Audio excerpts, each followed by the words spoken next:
نا جو ہے اس کی عبارت کو پڑھتے ہیں سبحانک اللہم و بحمدک و تبارک اسمک و تعالی جدک و لا الہ غیرک۔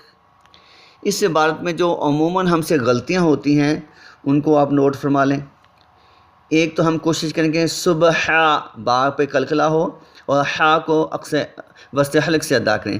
سبحانہ سبحانک اللہم، یہ اس میں اللہ کا جو ہے لام یہ پر پڑا جائے گا، کاللہم سبحانک اللہم، میم مشدد پہ غنہ ہوگا، سبحانک اللہم و بحمدک،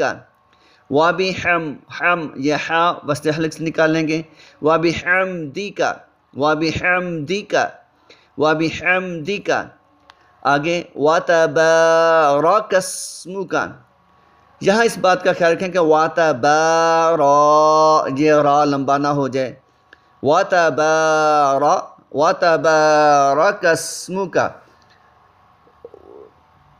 و تبارک اسمک، آگے و تعالی، یہاں بھی یہ بات کا اکثر غلطی ہو جاتی ہے کہ و تعالی پڑھا جاتا ہے، حالانکہ یہاں عین بھی کھڑا، عین میں بھی الف مدہ ہے اور لام میں بھی الف مدہ ہے، لام کے ساتھ الف ہے، دونوں کی آوازیں برابر ہوں گی۔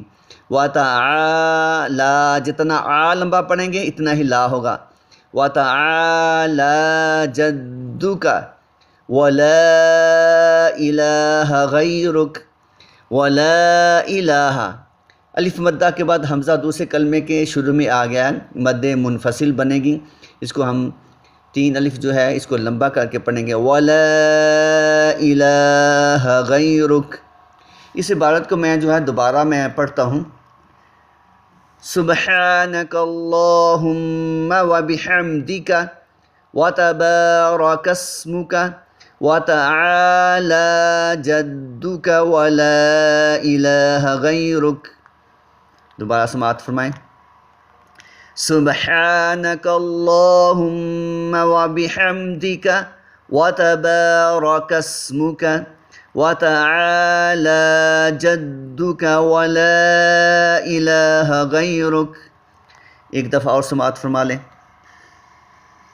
سبحانک اللہم و بحمدک و تبارک اسمک و تعالی جدک و لا الہ غیرک۔ ان کلمات کو اچھے طریقے کے ساتھ یاد کر کے سنانے کی کوشش کریں۔ اللہ کریم سونے محبوب کے صدقے اس ثنا کو صحیح لب و لہجے کے ساتھ سیکھنے، سمجھنے، یاد کرنے اور کر کے عمل کر کے ذریعہ نجات بنا دے۔ السلام علیکم ورحمۃ اللہ۔